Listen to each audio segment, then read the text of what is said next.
Amen. Père céleste, Père de gloire,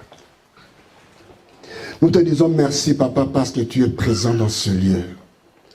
Nous avons senti ta présence, Seigneur. Nous l'avons senti. Tu es présent. Tu es présent, Seigneur. La Bible déclare que quand tu descends, tes ennemis se dispersent. Aucun ennemi n'est dans ce lieu. Parce que c'est toi et toi seul qui règne en maître absolu dans ce lieu, au travers de ton Esprit Saint. Au travers de ton Esprit, Père Céleste, tu es là, tu règnes sans partage. Laisse, Père Céleste, que c'est l'enseignement de ce jour, inonde nos cœurs, nous amène à transformer, Papa Céleste, notre intelligence. Amen.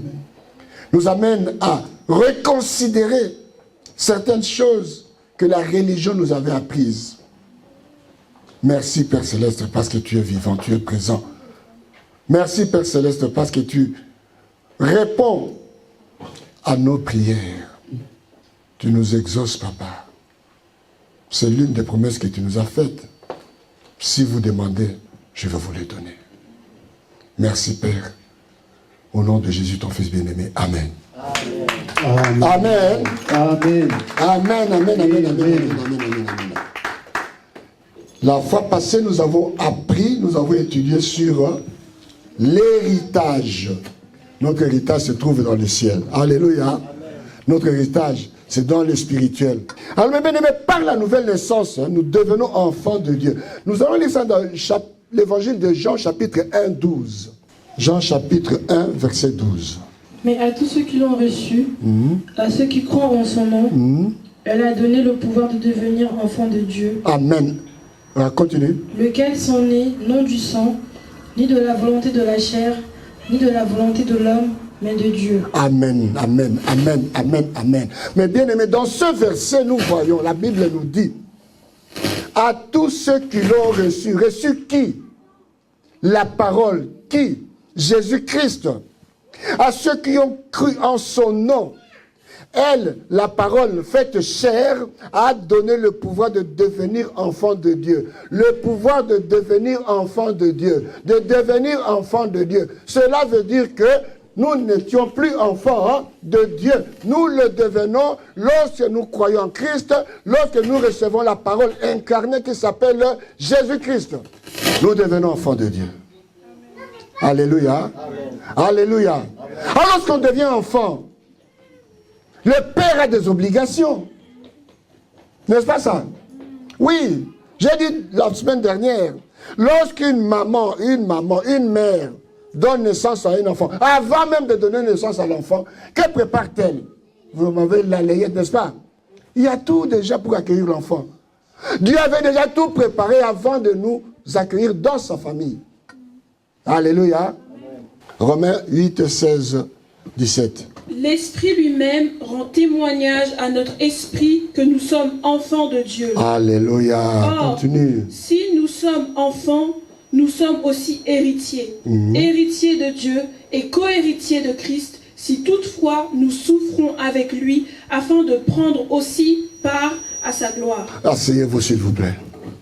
L'Esprit lui-même rend témoignage à notre esprit que nous sommes enfants de Dieu. L'Esprit, regardez très bien le mot esprit. Dans ma Bible, c'est écrit avec majuscule. L'Esprit de Dieu, c'est-à-dire Dieu lui-même, vient me dire, vient me rappeler que je suis son enfant. À partir du moment où j'ai reçu Christ comme Seigneur et Sauveur, Dieu me rappelle tout le temps, à chaque instant de ma vie, Dieu me rappelle, n'oublie pas, Pasteur Paul, n'oublie pas que tu es mon enfant. Amen. Toi qui es là, n'oublie pas que tu appartiens à Dieu. N'oublie pas que tu as changé de famille. N'oublie pas que tu ne dépends plus de la juridiction terrestre, mais ta juridiction de dépendance, c'est le ciel, c'est le Père Céleste. Ce n'est pas un homme. N'oublie pas. Il rend témoignage, il témoigne à mon esprit. L'homme est un être tripartite. Il est constitué de 3 grandes parties qui sont l'esprit, l'âme et le corps. Vous me voyez là, c'est le corps que vous voyez. Mais en moi, J'ai une âme, j'ai un esprit. Mon esprit sert à communiquer avec tout ce qui est spirituel. Alors Dieu, dans son immense amour, est venu me communiquer sa pensée. Pour me dire que, Pasteur Paul, tu m'appartiens. Je suis de sa famille. Amen. Oui, comme toi qui es là devant moi. Si tu as reçu Christ comme Seigneur et Sauveur, ma soeur, mon frère, accepte le Seigneur Jésus comme ton Seigneur et ton Sauveur. Amen. Là, tu seras membre de la grande famille de Dieu. Amen. Et l'Esprit de Dieu rendra également témoignage à ton esprit que tu lui appartiens. Yes. Alléluia. Amen. Or, si nous sommes enfants, nous sommes aussi héritiers. Héritiers de Dieu. Donc, nous héritons de Dieu. Mais bien aimé, être héritier de Dieu, c'est plus qu'être héritier d'un millionnaire sur cette terre. Héritier de Dieu. L'héritage de Dieu est à toi. Tout ce que Dieu possède t'appartient. Parce qu'au départ, tout cela appartenait à Jésus-Christ. Tout ce qui appartient à Dieu appartient à Jésus-Christ. Tout ce qui appartient à Jésus-Christ t'appartient aussi, m'appartient aussi. C'est pourquoi il dit, nous sommes héritiers de Dieu et co-héritiers avec Christ. Donc, dans sa gloire, lorsque nous entrerons dans sa gloire, nous serons assis avec lui et avec Christ. Amen. Amen. Si toutefois, nous souffrons avec lui, afin d'être glorifiés avec lui. En tant qu'enfant, mes bien-aimés, tu es héritier de Dieu et co-héritier avec Christ. Un héritage est un droit reçu, c'est un droit. Que tu sois enfant biologique ou enfant adopté, sache-le que l'héritage des parents qui t'ont adopté est à toi aussi. Amen. La loi l'exige. Parce que nos lois naturelles ont été calquées sur les lois divines. Alléluia. L'héritage est un droit accordé parce que nous appartenons à une famille. Lorsque tu appartiens à une famille, tu as droit à l'héritage de cette famille-là. Cet héritage comprend quoi? Pour nous qui sommes chrétiens, notre héritage comprend quoi? Nous avons d'abord le salut. Alléluia. Donc Dieu nous a pardonné nos péchés. Dieu t'a pardonné tes péchés. Alors tu as la vie éternelle. Tu as le Saint-Esprit, c'est-à-dire la puissance en toi. Tu as le Saint-Esprit qui te console. Tu as le Saint-Esprit pour te diriger, te donner la direction, te guider. Alléluia. Et tu as toutes les promesses de Dieu. Donc la paix, la provision, la victoire, la guérison et tout ce qui s'ensuit.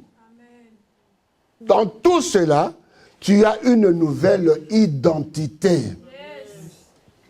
Tu as une nouvelle identité. Une nouvelle identité. C'est-à-dire tu es justifié. Tu es sanctifié. Tu es aimé. Tu n'es plus esclave du péché. Tu ne l'es plus. Amen. Tu n'es plus esclave du péché. Alléluia. Amen.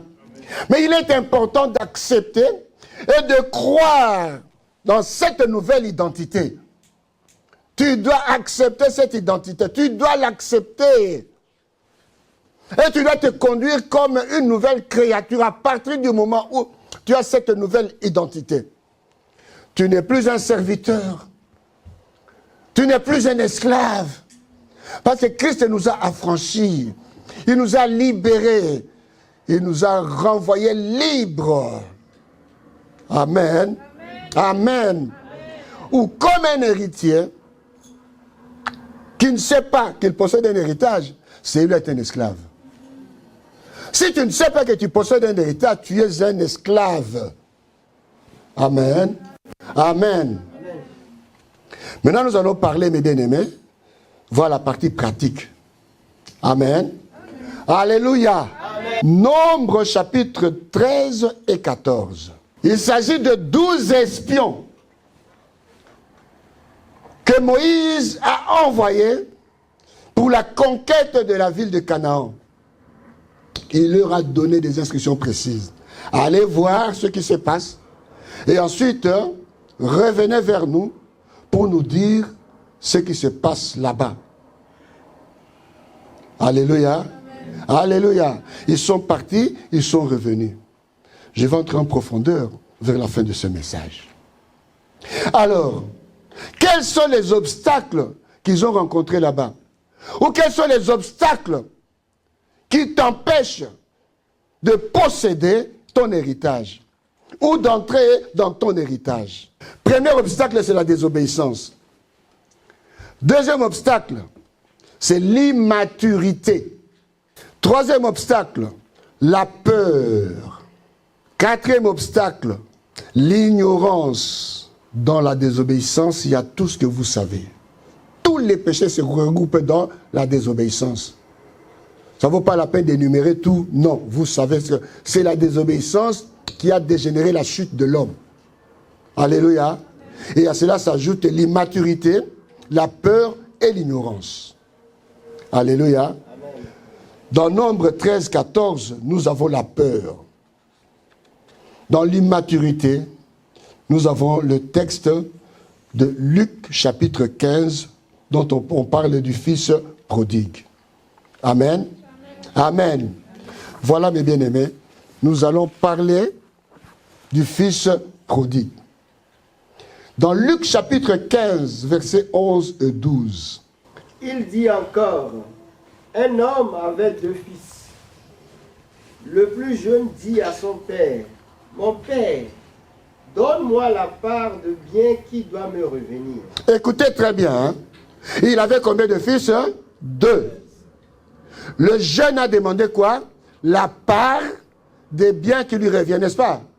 Donc au départ, ce jeune homme savait qu'il a un héritage dans sa famille. Il le savait très bien. Et le père leur partagea son bien. Peu de jours après, le plus jeune fils, ayant tout ramassé, partit pour un pays éloigné où il dissipa son bien en vivant dans la débauche. Ah, mais arrête-toi. Il est parti pour un pays éloigné. Donc, il s'est éloigné de la protection de son père. Il est allé très loin. Il ne voulait pas que son père sache ce qu'il fait avec son héritage. Il voulait vivre en cachette. Il voulait vivre dans le luxe, mais loin, très loin de la protection de son père. Malheureusement, aujourd'hui, il y a aussi des croyants, des chrétiens qui veulent vivre comme ça. Une fois qu'ils ont été bénis par le Seigneur, ils s'éloignent de Dieu. Ils s'en vont, ils partent loin.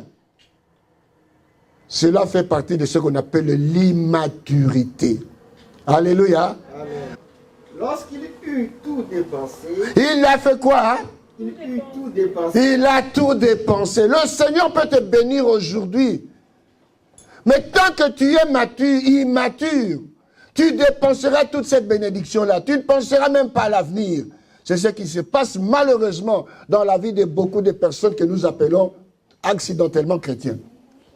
Alléluia. Amen. Lorsqu'il eut tout dépensé, une grande famine survint dans ce pays et il commença à se trouver dans le besoin. Ah, lorsque tu t'éloignes de tes parents, tu t'éloignes de ton père, tu t'éloignes de la source, un jour viendra où cet héritage va prendre fin, où tu n'auras plus rien. Tandis que si tu es toujours à côté de la source va pourvoir. La source va pourvoir, Dieu va pourvoir. On appelle Jéhovah, hein? Jéhovah.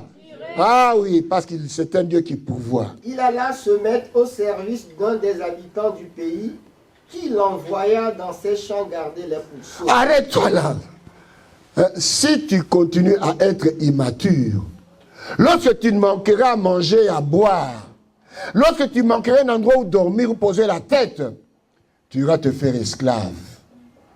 Tu iras t'engager comme esclave pour avoir ne fût-ce qu'un bout de pain sec, pour avoir même un verre d'eau. Sinon, tu vas mourir. Il aurait bien voulu se rassasier des carouges que mangeaient les pourceaux, mais personne ne lui en donnait. Alléluia. Amen. Tu vas voir les gens manger. c'est que tu avais l'habitude de ne pas manger chez toi. Chez toi, tu mangeais peut-être du caviar, du foie gras, tu mangeais tout ce qui est bon là. Les cuisses de canard, magret de canard. Oui, le steak, le room steak, tu mangeais tout ça. Mais là, dans le manque, tu vas chercher à manger même ce qu'on appelle chez moi le légume amer. Tout simplement pour remplir ton ventre. Amen. Amen. Étant rentré en lui-même, il se dit, combien de mercenaires chez mon père ont du pain en abondance, et moi ici, je meurs de faim. Amen. Voyez mes bien-aimés, quand on est dans la souffrance, c'est en ce moment-là qu'on commence à penser à la source. C'est en ce moment-là qu'on s'agenouille pour prier. C'est en ce moment-là que même si tu t'es éloigné de Dieu, la conscience de sa présence dans ta vie se manifestera toujours. La conscience de la présence de Dieu se manifestera toujours. Mais bien aimé, Dieu nous parle. Même si nous sommes des païens. Quand tu as reçu Christ, est-ce que tu étais chrétien? Non. L'Esprit de Dieu a parlé à ton esprit. Dieu reste souverain. Il fait ce qu'il veut, comme il veut, où il veut, quand il veut, et avec qui il veut. Il n'a de compte à rendre à personne. Dieu va te parler un jour. Amen. Même chez le marabout, dans la boutique d'un marabout, en train de faire des fétiches, comme on dit chez nous, Dieu peut te parler dans ce moment-là. Pour te dire, stop, rentre au bercail. Rentre au bercail. Je me lèverai, j'irai vers mon père, et je lui dirai, mon père, j'ai péché contre le ciel et contre toi. Je ne suis plus digne d'être appelé ton fils. Traite-moi comme l'un de tes mercenaires. Et il se leva et alla vers son père. Comme il était encore loin, son père le vit et fut ému de compassion. Il courut se jeter à son cou. Oh là là. Le fils lui dit, mon père, j'ai péché contre le ciel et contre toi. Je ne suis plus digne d'être appelé ton fils. Voilà, il avait déjà préparé son petit sermon en cours de route, en quittant l'esclavage où il était, en quittant l'endroit où il mangeait pas, il mangeait la nourriture des cochons. Il a dit, voilà, je prépare mon sermon que je vais raconter à mon père pour qu'il me pardonne. Mais bien aimé, Dieu est miséricordieux. Amen. Dieu est miséricordieux. S'il pouvait compter ce que nous commettons comme bêtises, comme péché sur cette terre, personne ne pourrait se tenir devant lui. Personne, même moi qui vous parle là. Personne. Personne n'est juste sur cette terre. Mais Dieu, dans sa grande miséricorde, nous a accueillis. Dieu nous a préparé des bénédictions avant même notre naissance. Dieu nous a préparé tout ce que nous trouvons sur cette terre avant notre création. Il est le Dieu plein de compassion et d'amour. Il est plein de l'amour de Dieu, mes bien-aimés, ne peut pas se quantifier. Son amour est tellement grand que l'univers ne peut pas le contenir. Son amour est tellement élevé que nous ne pouvons pas l'élever. Et son amour, il a rabaissé jusqu'à notre niveau. Pour nous prouver, voilà, je vous aime. Je vous aime. Je vous aime. Parce que je vous ai créé à mon image et à ma ressemblance. Alléluia. Amen. Dieu ne voudra pas. Non, mon frère, ma soeur, je te le dis. Dieu ne t'a pas créé pour te laisser dans la souffrance. Dieu ne t'a pas appelé pour te voir souffrir. Non. Non. Sinon, le verset comme l'or et l'argent appartiennent à Dieu n'existerait pas. Est-ce que Dieu a besoin de l'or? Il a besoin de l'argent. Dieu a besoin de cuivre. Il a besoin de malachite. Il a besoin de quoi? De rien. Il a créé ça pour qui? Pour toi. Parce qu'il t'aime. Et il t'a donné l'intelligence de les transformer. Pour que tu puisses bien vivre sur cette terre. Afin que les gens te voyant voient la gloire de Dieu. Mais le Père dit à ses serviteurs, apportez vite la plus belle robe et l'en revêtez, mettez-lui un anneau au doigt et des souliers aux pieds. Nous venons de lire un texte, mes bien-aimés. J'expliquais chaque fois qu'il lisait. Vous avez compris ce qui s'est passé, hein? 2 enfants. le cadet, a demandé sa part d'héritage. C'est un garçon intelligent, mais immature. Il savait qu'il avait un héritage. Alors, après avoir demandé la part de son héritage, il est parti. Il s'est conduit en immature, il s'est conduit en insensé.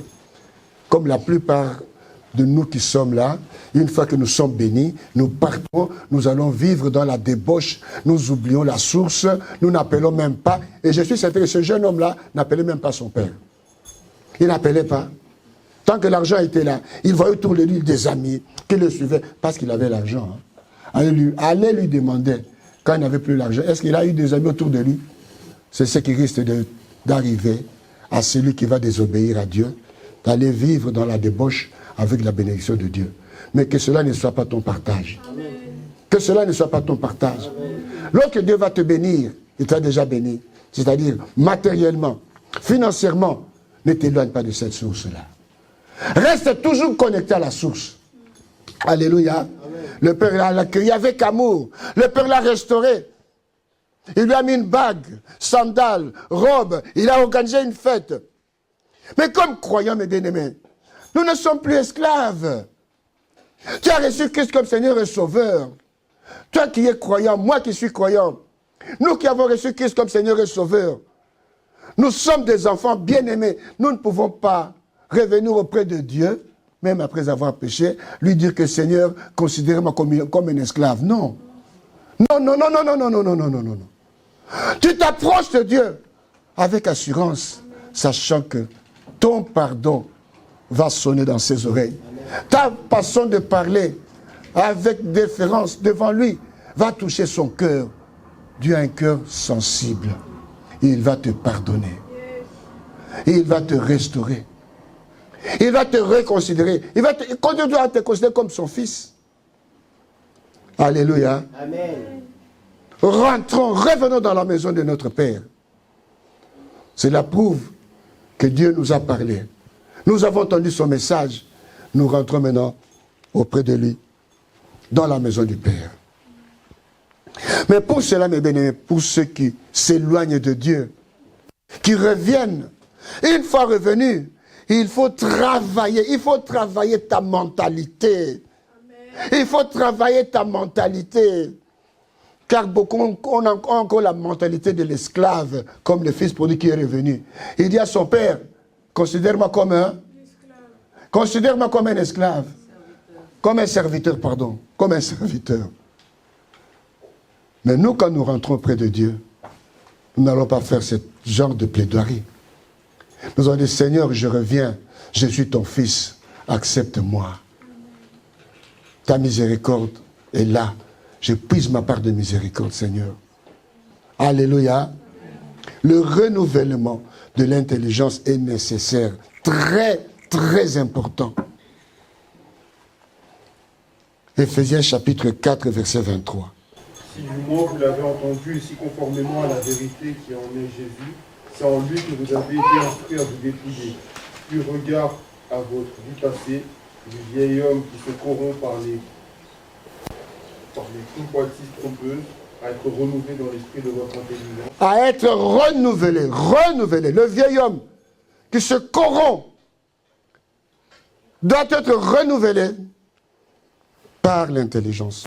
Le renouvellement de l'intelligence se fait avec la parole de Dieu. Amen. Alléluia. Amen. Tu dois renouveler ton intelligence. Tu dois revoir ta façon de réfléchir. Tu dois revoir ta façon d'agir. Un esclave bien-aimé se dit, je dois obéir pour être aimé. Je dois obéir pour garder ma place. Je dois obéir pour être accepté. Un enfant dit, je suis déjà accepté. Alléluia. Amen. Je suis déjà accepté. Alors comment je dois me conduire? Je dois obéir par amour. Il n'obéit pas pour être accepté. Il est déjà accepté par ses parents. Amen. Il est déjà accepté par son père. Il est déjà accepté par sa mère. Alléluia. Nous qui sommes là, nous sommes déjà acceptés par nos parents. Nous sommes acceptés par le Dieu créateur. Nous sommes acceptés par Jésus-Christ. Parce que c'est au travers de lui que nous sommes entrés dans le royaume. Un chrétien qui comprend son identité d'enfant de Dieu vit dans la liberté. Si tu as compris ton identité, tu dois vivre dans la liberté, pas dans la peur. La Bible nous dit dans Jean 8, 32, vous connaîtrez et la vérité. Eh bien, tu sais que tu es fils de Dieu. C'est ça la vérité. Tu sais que Dieu est ton Père. Tu sais que Dieu est ta source. Et cette connaissance doit te rendre libre. Libre. Parce que tu n'as plus rien à faire avec l'ennemi. Lorsqu'il te regarde, il voit cette marque-là sur toi. Donc, tu es un chrétien mature. Tu es un chrétien mature qui a la maturité. En revanche, un enfant a besoin du lait. Il est incapable de recevoir la nourriture solide. 1 Corinthiens chapitre 3, versets 1 à 2. Pour moi, frère, ce n'est pas comme à des hommes spirituels que j'ai pu vous parler, mais comme à des hommes charnels, comme à des enfants en Christ. Je vous ai donné du lait, non de la nourriture solide, car vous ne pouviez pas la supporter. Amen. Je vous ai donné du lait parce que vous êtes des enfants. Vous ne pouvez pas manger la viande. Vous ne pouvez pas manger du poisson. Non, vous avez besoin du lait. C'est ça un enfant. Un enfant qui a besoin du lait, on ne peut pas le nourrir avec la viande, non. Je ne peux pas lui donner un room steak, non. Je ne peux pas lui donner des pommes de terre, à moins que j'écrase ces pommes de terre-là. Je ne peux pas lui donner des frites. Alléluia. C'est pas la nourriture. Les enfants ne peuvent pas supporter ça. Comme parmi nous, parmi les chrétiens, il y a des enfants, il y a des chrétiens qui ne supportent pas la parole de Dieu, qui leur frictionne un peu le corps. Oui, qui leur dit que non, ce que tu fais là est un péché, arrête. C'est pour leur bien, mais ils ne supportent pas ça. Ils claquent la porte, ils s'en vont. Aussi longtemps que l'héritier, ce sont des héritiers, hein. Aussi longtemps que l'héritier est un enfant, en grec, le mot enfant là a été traduit par un terme grec qui dit népios. Népios veut dire un enfant immature. Un enfant qui n'a pas la maturité. À cet enfant-là, on ne peut pas confier l'héritage. Même si on lui confie l'héritage, il aura besoin de qui? Des administrateurs. Il aura besoin de qui? Des tuteurs.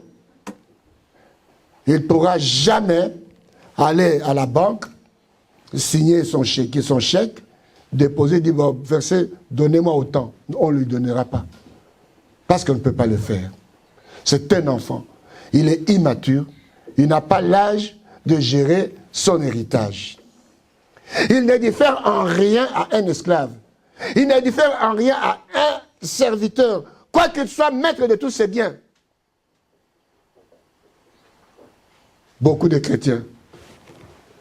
Nous avons des héritages, mais nous sommes incapables de gérer cet héritage-là. Nous sommes incapables d'entrer en possession de cet héritage-là. Tout simplement parce qu'il nous manque ce qu'on appelle la maturité. On trouve le mot népios dans 10 versets dans la Bible, qui désigne quoi? Un petit enfant, un mineur, pas en âge, hein, en âge et en maturité. Un ignorant, un enfant qui n'est pas du tout habile. Vous trouvez ces versets-là dans Matthieu 11, 25, Matthieu 21, 16. Luc 10, 21. Romains 2, 20. Alléluia. Il y a encore d'autres versets qui nous parlent de l'immaturité de l'enfant. Où on parle de népios, c'est-à-dire un enfant immature. L'apôtre Paul, mes bien-aimés, explique l'héritier Nipios, N-I-P-I-O-S, possède l'héritage en droit. Juridiquement, c'est son héritage. Mais il ne peut pas encore jouir pleinement de cet héritage-là, tout simplement parce qu'il manque la maturité. Il manque la maturité. Tant qu'il reste nipios, c'est-à-dire immature, il vit comme un esclave. Il n'a pas le droit d'aller à la banque signer un chèque. Il n'a pas le droit d'aller se présenter à la banque, réclamer son argent. Ou bien prendre une partie de son argent, vivre bien avec. Tant qu'il reste nipios, il vit comme un esclave, bien qu'il soit en réalité maître de tous ses biens. Alléluia. Amen. Dans 1 Corinthiens 3:1, ici Paul parle de l'idée de l'immaturité spirituelle. Il est incapable de recevoir un enseignement profond. Il doit être nourri de lait, comme je viens de le dire, pas de nourriture solide. Dans Éphésiens 4:14, il s'agit encore de nipios. Éphésiens 4:14. Là, l'apôtre Paul décrit un croyant fragile.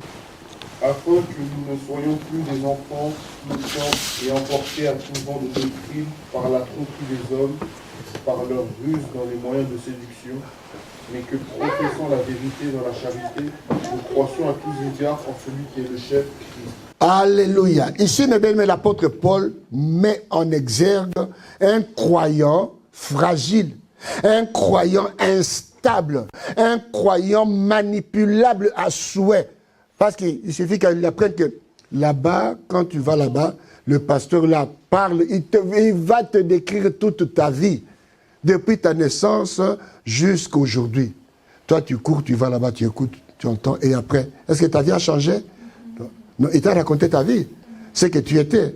Est-ce qu'il t'a trouvé la solution? Non, il t'a seulement raconté ta vie, n'est-ce pas? Tout simplement parce que tu as voulu satisfaire la chair. Mais ici, on parle d'un chrétien immature, fragile, manipulable, comme je viens de le dire. Donc, c'est un enfant immature qui a droit à l'héritage, mais n'est pas capable de gérer cet héritage-là. N'est pas capable de l'administrer. Cet enfant est un enfant immature. Il doit encore rester, il doit apprendre pour savoir qui il est réellement. Alors, vous allez me poser la question, pasteur, c'est quoi un enfant mature? C'est quoi quelqu'un qui est mature? Là, nous avons parlé de nipios, un enfant immature. Maintenant, nous allons parler d'un enfant qui a la maturité. Nous allons le lire dans Romains chapitre 8, verset 14. Si vous vivez selon la chair, vous mourrez. Mais si par l'esprit vous faites mourir les actions du corps, vous vivrez. Car tous ceux qui sont conduits par l'Esprit de Dieu sont fils de Dieu. Alléluia. Tous ceux qui sont conduits par l'Esprit de Dieu. Tous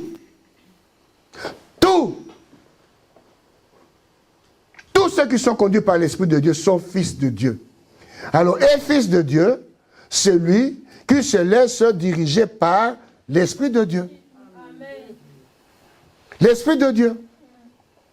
Là, tu es fils de Dieu. Dans le cas contraire, tu n'es pas du tout fils de Dieu. Parce que la différence qu'on doit faire entre nous, quelqu'un qui est conduit par l'Esprit de Dieu, bon, voilà, si tu n'es pas conduit par l'Esprit de Dieu, tu es conduit par quoi? Par quoi? Par la chair, les émotions, oui. Par ce que tu revois, ce que tu regardes, ce qui est autour de toi. Tu es un suiveur. Oh, tu es encore un enfant. Être conduit par les fils de Dieu, mes bien-aimés, par l'Esprit de Dieu, c'est ce qui fait de nous des chrétiens matures, des fils de Dieu, des enfants matures, des enfants qui sont à même de gérer l'héritage qu'on leur a laissé. En grec, ça s'écrit H-U-I-O-S. Huios. C'est ça un enfant de Dieu. Être conduit par l'Esprit, là, lorsque tu es conduit par l'Esprit, tu ne commettras pas le désir de la chair. Non. Tu vas entendre la voix du Saint-Esprit te dire, non, ne sors pas cette nuit. Ne sors pas ce soir. Reste chez toi à la maison. Non, ne va pas à tel endroit. Reste chez toi. Non, mets fin à cette relation. Parce que c'est une relation toxique pour toi. Pour le moment, tu ne vois rien. Mais Dieu, qui voit tout, qui sait tout, a déjà vu. Il te met en garde. Tout simplement parce que tu es son fils. Tu es conduit par l'esprit et il vient te parler. Il parle à ton esprit. Et ton esprit t'avertit. En fait, c'est Dieu qui t'avertit. Et toi, si tu fais la sourde oreille, les conséquences, c'est toi qui les payeras. Mon vieux père avait toujours l'habitude de me dire, qui n'entend pas sentira. Parce que si tu refuses d'entendre, quand la douleur viendra, tu vas la sentir dans ton corps. Tu vas la sentir dans ta chair, dans ton âme, tu sentiras cette douleur-là. Tu ne pourras jamais échapper à la douleur. Jamais. Jamais. Jamais. Si vous êtes conduit par l'esprit, vous êtes effectivement, vous n'êtes pas sous la loi.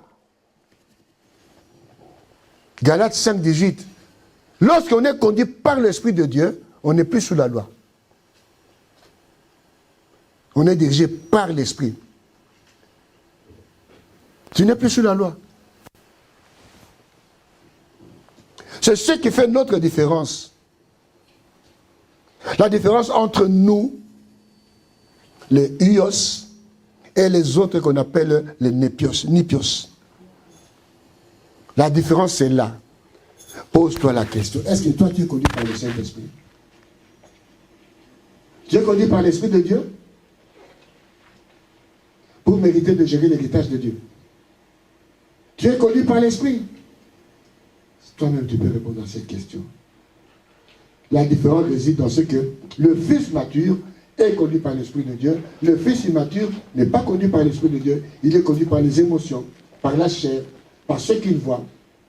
C'est ça, la différence entre nous qui sommes conduits par l'Esprit de Dieu, nous qui avons la maturité de gérer l'héritage de Dieu, et les autres qui sont immatures, qu'on appelle les népios. Alléluia. Amen. Alléluia. Amen. Nous sommes différents. Nous ne sommes pas conduits par les émotions. Nous ne sommes pas conduits par ce que nous voyons. Nous ne sommes pas conduits par les ondits, ce que les gens racontent sur nous. Non, nous sommes conduits par le Saint-Esprit. Voilà, une fois que tu es conduit par le Saint-Esprit, sache-le que tu es même à même. Tu es capable de gérer l'héritage de Dieu.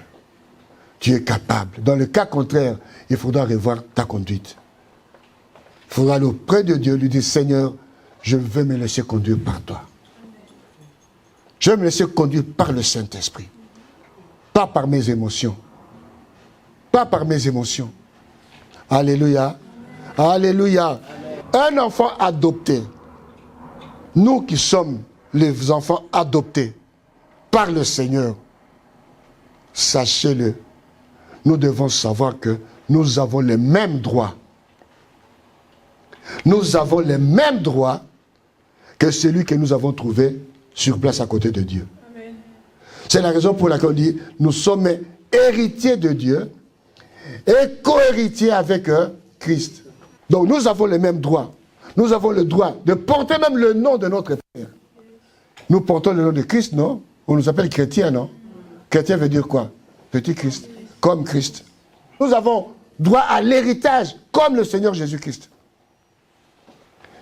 Nous avons droit à l'amour de notre Père, comme Jésus-Christ. C'est la raison pour laquelle il a dit, lorsque vous priez, dites notre Père. Il n'a pas dit, dites le Père de Jésus-Christ, non. Nous partageons ce Dieu-là avec lui. Les mêmes privilèges qu'il a, nous les avons. N'a-t-il pas dit que celui qui croira en moi fera? Ah, il fera même plus que moi. C'est la preuve que nous partageons l'héritage de Jésus-Christ. L'héritage du Père avec Christ. Ce qu'il fait, je peux le faire. Ce qu'il a m'appartient. L'amour de Dieu est en moi. Tout. Nous, tous comme lui. De même, en Christ, nous sommes adoptés par Dieu et nous avons droit à cet héritage-là. Tu as droit à cet héritage-là. À la seule condition de te laisser conduire par le Saint-Esprit pour que tu gères bien cet héritage-là. Dans le cas contraire, si Dieu remarque que tu es incapable de gérer cet héritage-là, Dieu ne te la donnera pas. Tu ne l'auras pas. Tu ne l'auras pas. Parce que tu vas le dilapider. Dans notre royaume, on n'aime pas de gaspillage. Vous avez vu ce que Jésus avait fait après avoir distribué le pain là? Qu'est-ce qu'il avait fait? Il a dit ramasser. Hein? Oui. Parce que les héritiers insensés, immatures, dilapident l'héritage. J'espère que ce n'est pas ton cas. Alléluia. Ce n'est pas ton cas, ce n'est pas mon cas, ce n'est pas notre cas. Nous sommes des chrétiens matures. Nous sommes des disciples matures. Nous sommes des croyants matures. Nous sommes héritiers et co-héritiers avec Christ. Christ a vaincu la mort et a été glorifié. Mais bien aimés, nous partagerons cette gloire-là avec Jésus-Christ. Nous partageons aujourd'hui cet héritage avec Jésus-Christ. Notre avenir est glorieux. Ton avenir est glorieux. Mon avenir est glorieux. Mais il faut qu'en attendant, avant de rentrer dans le royaume, nous puissions manifester cette gloire-là ici sur cette terre. Par nos œuvres, par notre façon de faire. Lorsque les gens vont te regarder, ah non, c'est vrai, cet homme-là vraiment pire. Il prie. Il a tout ce qu'il faut. En commençant par l'amour dans son cœur. C'est quelqu'un qui est vraiment généreux. C'est quelqu'un qui est plein d'amour. Il ne laisse jamais traîner quelqu'un dans la rue. Non. Lorsqu'il voit quelqu'un dans les difficultés, il l'assiste. Alléluia. Alléluia. Jésus-Christ a donné l'exemple de chrétiens matures et immatures. Le bon samaritain. Vous connaissez l'histoire, non? Hein? Vous connaissez l'histoire, hein? Les Lévites sont passés là où je l'appelle les anciens. Les diacres sont passés. Non. Moi, je dois arriver vite à l'église. C'est moi qui modère aujourd'hui. Mais tu passes quelqu'un qui est malade. Il est dans le besoin. Tu l'abandonnes pour aller prier Dieu, alors que Dieu est dans la personne qui est malade là. Hein? Non, je dois arriver. En tout cas, aujourd'hui, c'est moi qui modère. Aujourd'hui, ils vont comprendre. Je vais modérer d'une façon telle qu'avant, moi, personne n'avait modéré comme ça. Oh! En attendant, tu as abandonné quelqu'un qui est dans le besoin, qui a besoin de ton assistance, qui a besoin que tu le soutiennes, que tu fasses tout pour qu'il ne meure pas. Un lévite, des anciens, alléluia, des pasteurs, des évangélistes. Je vais vous raconter une histoire ce matin. J'ai quitté ma maison. Je suis arrivé à une boulangerie. Je vais m'acheter quelque chose pour manger un peu. Ah! Je m'approche de la boulangerie, je vois un monsieur là. Monsieur, est-ce que vous pouvez m'offrir un café? Au début, j'ai refusé. Je vous dis la vérité. J'ai dit, ah non, monsieur. Tu en as déjà pris combien? S'il vous plaît, monsieur, j'ai faim, j'ai besoin d'un café. Je suis entré dans la boulangerie. Après, je suis ressorti. J'ai dit, hey, monsieur, viens. Je l'ai appelé, il est venu. J'ai pris ce que je devais prendre. J'ai dit à la dame, donnez-lui son café, s'il vous plaît. La dame m'a demandé, c'est vous qui payez, monsieur? Moi, j'ai dit, oui, c'est moi qui paye. Je me suis souvenu, je vais à l'église, je vais prêcher l'amour de Dieu. Quelqu'un qui a besoin d'un petit café, qui ne coûte même pas 10 €. 1 € et quelques. Je dois endurcir mon cœur pour ça? Ah non. Il a dit, donnez-lui un café. S'il m'avait demandé le croissant, j'allais encore lui offrir un croissant. Mais il m'a demandé seulement un café. Alléluia. Oui, mes bien-aimés, nous devons nous comporter comme ça. Je suis parti. J'ai senti mon cœur, mes bien-aimés. Oh! C'est comme si j'avais un poids qui était parti. En cours de, je me suis dit, si j'avais refusé le café à cet homme, Dieu ne m'aurait pas pardonné. Alléluia. Amen. Alléluia. Amen. Quand Dieu a béni Abraham, il a dit qu'Abraham sera quoi? Sera source de bénédiction, n'est-ce pas? Eh bien, en tant que chrétien mature, croyant mature, tu es source de bénédiction. Amen. Tu es source, en commençant par ta famille. Amen. Amen. En commençant, tu es source de bénédiction, en commençant dans ta propre famille. Celui qui réunit sa famille est considéré comme un infidèle. Un infidèle. Quelquefois, ça fait mal. Tu n'as pas assez. Ça nous arrive, n'est-ce pas? Mais on t'appelle, on dit, voilà, nous avons une situation ici qui est comme ça. Si tu n'agis pas, voici les conséquences. Que cela soit vrai ou pas, comment tu vas te sentir? Responsable, n'est-ce pas? Oui. Parce que si jamais tu n'agis, et qu'un malheur arrive, tu vas envoyer l'argent pour qu'on l'enterre? Tu aurais pu envoyer même 100 ou 150 $ pour qu'on l'amène où? À l'hôpital. Mais tu apprends maintenant que non, la personne est décédée. Moi, je n'enverrai pas l'argent pour qu'on l'enterre. Je me le reprocherai toute ma vie. Nous sommes bénis pour être source de bénédiction. Tu es béni pour être source de bénédiction. En commençant par ta propre famille. Alléluia. Alors maintenant, comment entrer dans ton héritage? Comment entrer dans ton héritage? Josué chapitre 1, verset 6. Fortifie-toi et prends courage. Verset... Car c'est toi qui mettras ce peuple en possession du pays que j'ai juré à leurs ancêtres de leur donner. Seulement, fortifie-toi et aie bon courage en te conformant fidèlement à toute la loi que Moïse, mon serviteur, t'a prescrite, ne t'en écarte ni à droite ni à gauche, afin de réussir où que tu ailles. Ne t'ai-je pas ordonné, fortifie-toi et prends courage, ne sois pas effrayé ni épouvanté, car l'Éternel ton Dieu est avec toi où que tu ailles. Tout homme qui se rebelle à ton ordre et qui n'obéira pas à tout ce que tu lui ordonneras sera puni de mort. Seulement, fortifie-toi et prends courage. Quelle est l'expression qui revient souvent? Alors cet après-midi, je te dis fortifie-toi. Fortifie-toi, mon frère, ma soeur, mon fils, ma fille. Je te dis fortifie-toi. Fortifie-toi.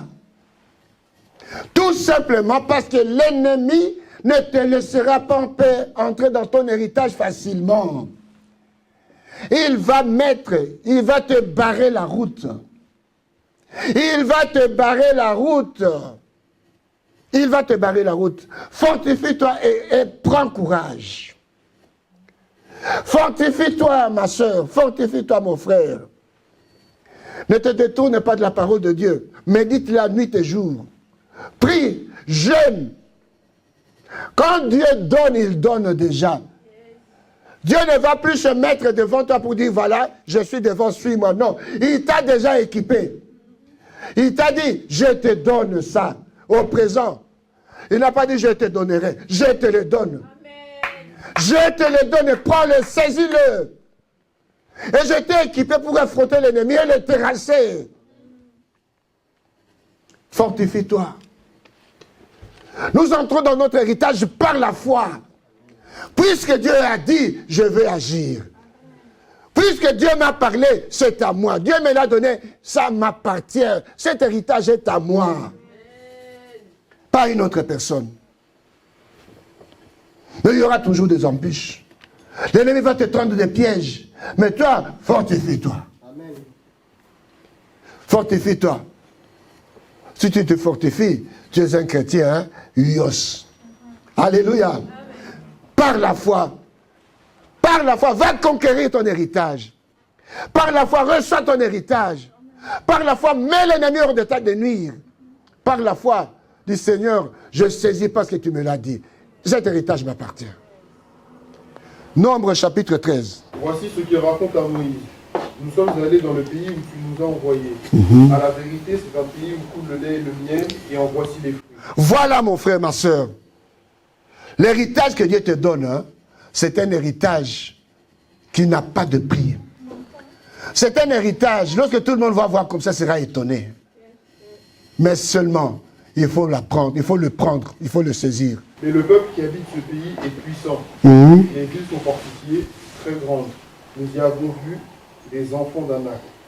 Les Amalécites habitent la contrée du Midi. Les Étiens, les Jébusiens et les Amoréens habitent la montagne. Le verset 30. Caleb fit taire le peuple qui murmurait contre Moïse. Il dit, montons, emparons-nous du pays, nous y serons vaincus. Il a dit, montons, emparons-nous. mon frère, ma soeur, monte. Empare-toi de cet héritage-là. Empare-toi, cet héritage est à toi. Dieu a fait la promesse, ne reculera plus. Il ne va plus refaire la même promesse. Il t'a dit, va, monte, empare-toi, prends cet héritage-là, saisis-le, il est à toi. Verset 31. Mais les hommes qui étaient allés avec lui dirent, nous ne pouvons pas monter contre ce peuple car il est plus fort que nous. Nous ne pouvons pas monter. Ce sont des chrétiens comment? Immatures. Immatures. Ils sont animés par la peur. Animés par la peur. Incapables de mettre en pratique la parole de Dieu. Ils se vantent partout, j'ai la foi. Mais la foi sans œuvre est une foi morte. Dieu t'a dit, lève-toi, va. Toi, tu as peur. Tu vois les fils d'Anak. Tu vois des géants partout. Là où les gens voient l'opportunité, toi, tu vois les difficultés. Tu n'es pas un croyant mature. Tu es un épios. L'héritage est là. Tu refuses de le saisir. Tu refuses. Et ils décrièrent devant les enfants d'Israël le pays qu'ils avaient exploré. Ils dirent, le pays que nous avons parcouru pour l'explorer est un pays qui dévore ses habitants. Hey, le pays dévore, hein? Tu as déjà vu un pays qui dévore un être humain? Un pays qui dévore un être humain. C'est la peur qui leur faisait parler comme ça. C'est la peur.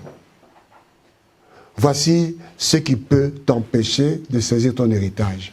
La peur. La peur d'affronter le géant qui est devant toi.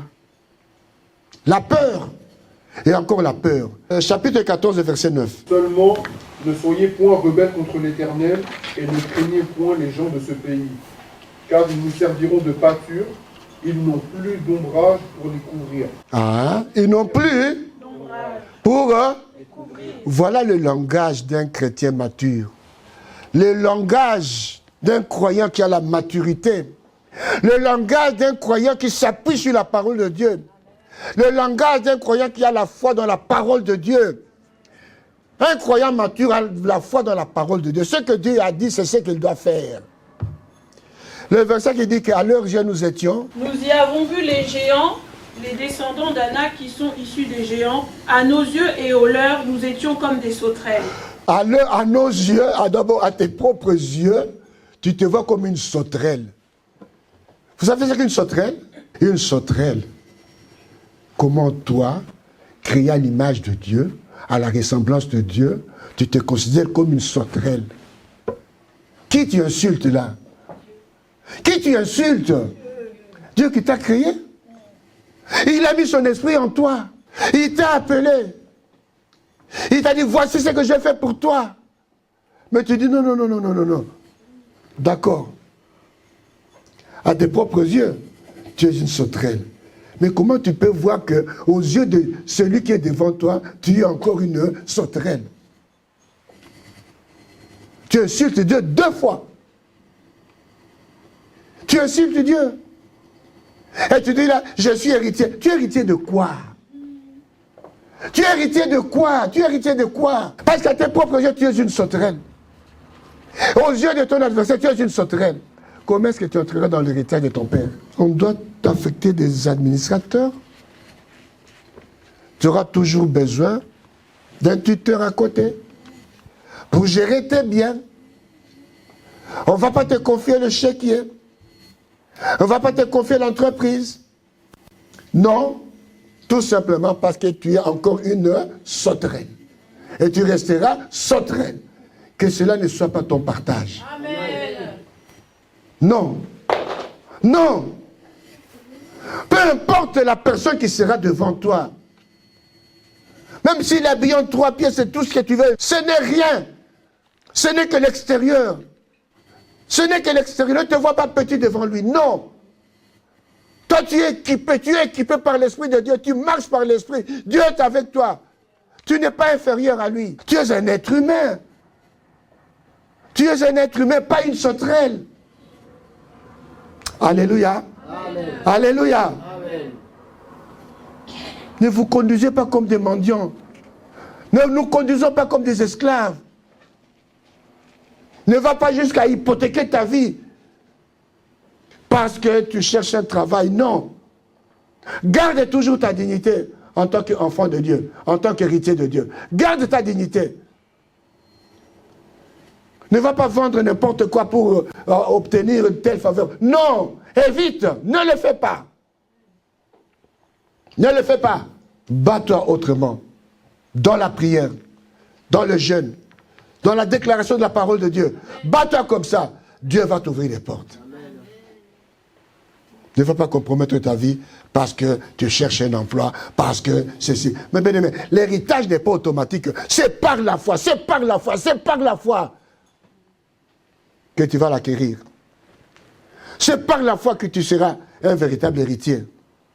Tu es déjà. Ce qui te reste, c'est de te lever, d'agir. Amen, amen, amen. Il faut rejeter l'esprit de « Oh, moi je suis orphelin de père et de mère, je n'ai rien personne. » Mais on a vu des orphelins qui ont bien évolué. Hein? Oui. Dieu est le père de...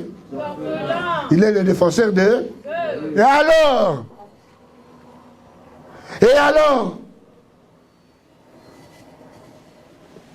Il faut marcher dans son héritage. Éviter les sentiments d'indignité. Moi, je suis indigne, tu vois. Bon, moi, je suis que black, je suis noir, je ne peux pas prétendre à ce poste-là. Lève-toi et agis. Amen.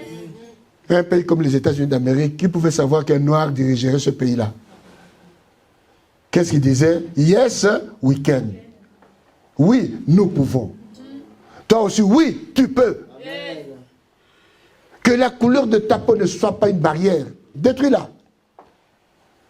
Que tes origines ne soient pas une barrière. Non, l'héritage, c'est pour tout. C'est pour nous tous. L'héritage nous appartient. L'héritage t'appartient, l'héritage m'appartient. Tout simplement parce que Dieu nous a adoptés. Amen. Alléluia. Amen. Alléluia. Amen. Alors, il faut marcher dans son héritage. Faire montre que oui, tu as même de diriger, tu as même d'obtenir. Tu as même de recevoir ce que Dieu a dit. C'est à toi, Dieu a dit, tu te lèves, ça t'appartient, pas une autre personne. Tu es capable d'administrer ton héritage. Galates 5, 16 nous dit, hein, marchez par l'esprit. Marchez selon l'esprit. En marchant selon l'esprit, tu n'accompliras pas le désir de la... Marche par l'esprit. Laisse le Saint-Esprit te conduire. Là, tu es un enfant de Dieu. Là, tu es un disciple mature, quelqu'un qui a la maturité. Par la prière et la confession de foi, réclame et déclare ce que Dieu a promis. Par la persévérance, j'ai dit tout à l'heure, car l'ennemi, quelquefois, peut te barricader la route, peut t'empêcher d'entrer dans ton héritage. Nous avons vu la ville de Canaan. Nous avons vu Jéricho. L'ennemi peut tout faire pour t'empêcher. Mais toi, sois persévérant. Je te dis, sois persévérant, sois persévérant. Les Israélites avaient des armes. Ils avaient tout. Mais nous, aujourd'hui, mes bien-aimés, dans la nouvelle alliance, nous avons plus que ça. Parce que notre combat n'est pas un combat charnel. Amen. Nous ne combattons pas les êtres vivants comme toi et moi. Nous combattons dans l'esprit. Et les armes que Dieu nous a données, ce sont des armes spirituelles que nous devons utiliser. Utilise-le. Utilise-le. Alléluia. Amen. Dans la prière, dans le jeûne, dans la sanctification. Demandons au Saint-Esprit de se manifester dans ta vie. Demandons au Saint-Esprit de te conduire. Il te conduit, dit, cher Saint-Esprit, que dois-je faire demain? Donne-moi mon planning. Donne-moi le planning que tu as pour moi. Alléluia. Amen. Par la méditation de la parole de Dieu. Amen. Amen. Il faut chercher aussi à avoir la révélation de Dieu. On a beau être enfant de Dieu, on a beau avoir la maturité, mais quelquefois, la chair cherche à prendre le dessus. Non, cher Saint-Esprit, j'ai besoin de ta direction.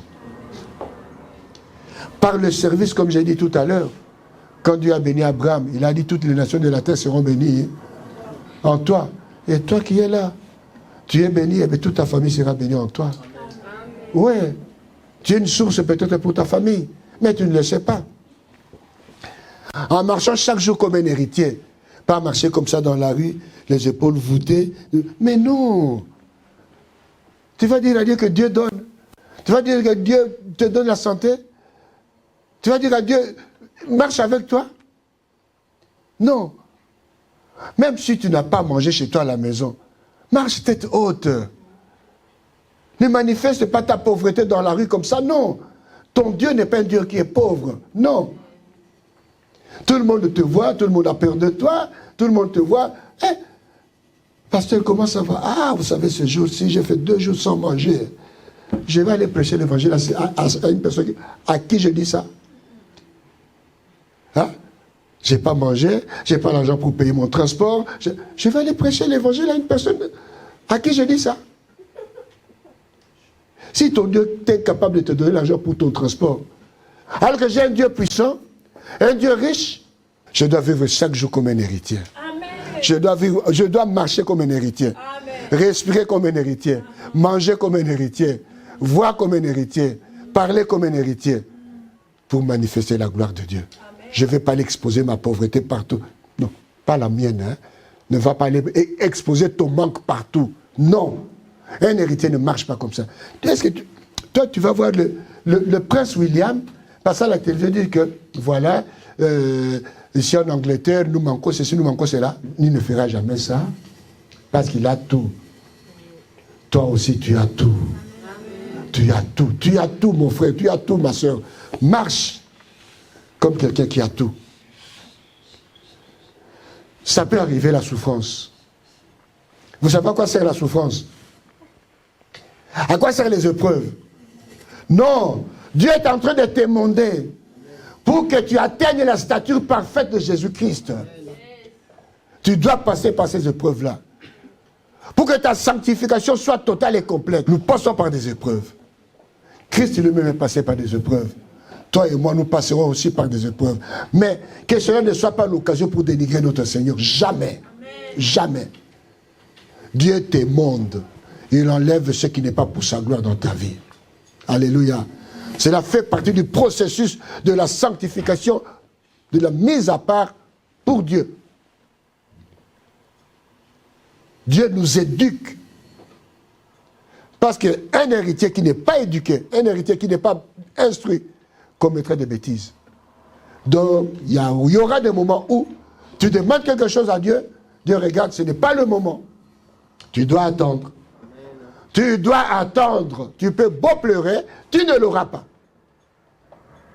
Tout simplement parce que d'abord, 1, Dieu t'aime. 2, il ne veut pas te perdre. Parce que je sais que si tu te donnes cette bénédiction-là, tu vas l'utiliser mal. Et cette bénédiction peut te conduire à la mort. Comme il t'aime beaucoup, il tient à toi, il veut qu'un jour tu vois sa gloire dans le ciel à côté de Jésus-Christ. Dis, mon fils, tu peux pleurer, mais tu ne l'auras pas aujourd'hui. Attends le moment opportun. Dieu attend de nous que nous soyons stables, enracinés, conduits par le Saint-Esprit et fermés dans la foi. Et tu verras, il va ouvrir grandement les vents du ciel. Que tu exerces ton autorité spirituelle partout où tu seras. L'autorité que Christ nous a déléguée. Et tu deviendras aussi un canal de bénédiction. Il nous appelle à grandir, à grandir, à grandir, à grandir. À devenir des véritables héritiers.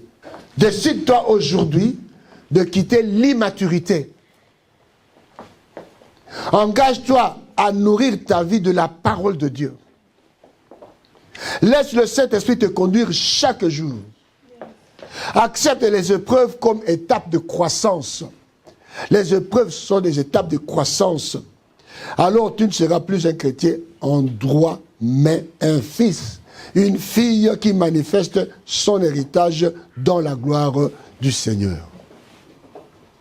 Romains 8, 17 nous dit, si nous sommes enfants de Dieu, nous sommes aussi héritiers et co-héritiers avec Christ. Alléluia. Alléluia. Alléluia. Alors j'ajoute, Matthieu 6, 31, 38 dit, ne vous inquiétez de... Je ne m'inquiète de rien. Éphésiens 1, 3 nous dit, nous sommes bénis de toutes sortes de bénédictions spirituelles dans le lieu en Christ. Alors commençons à élever nos voix et à crier au Seigneur. Seigneur, aide-moi, Père éternel, à avoir l'esprit de sagesse lorsque l'héritage est en moi. Je ne veux pas manifester de l'immaturité, je veux être sage. Commence à invoquer le Saint-Esprit et qu'il te donne la sagesse pour recevoir cet héritage, pour jouir de l'héritage en Christ Jésus. Prions dans le nom de Jésus et élève ta voix, mon frère, ma sœur. Père céleste, Père de gloire, je viens devant de ton trône de grâce, demandant à ce que la sagesse divine, tendre Père, me soit accordée. Je veux que la sagesse de Dieu me soit donnée pour que je ne puisse pas manifester une immaturité constante. Je veux que la maturité soit mon partage. Je veux que l'Esprit de Dieu m'accorde la sagesse dont j'ai besoin, car j'ai besoin de la sagesse, j'ai besoin de la sagesse, que la sagesse soit mon partage. Je veux vivre avec la sagesse de Dieu, je veux être mature envers toi, Père éternel, je veux opérer dans une maturité qui brusque les personnes autour de moi, éternel. J'ai besoin de cette sagesse, j'ai besoin de cette sagesse. Père éternel, entends nos voix, entends nos cris, Père. Nous demandons à ce que la sagesse de Dieu soit notre partage. Nous voulons vivre avec la sagesse de Dieu. Commence à ouvrir ta bouche et à demander que la sagesse de Dieu vienne te saisir et te toucher et que tu sois un instrument de bénédiction via l'héritage qu'il va te donner.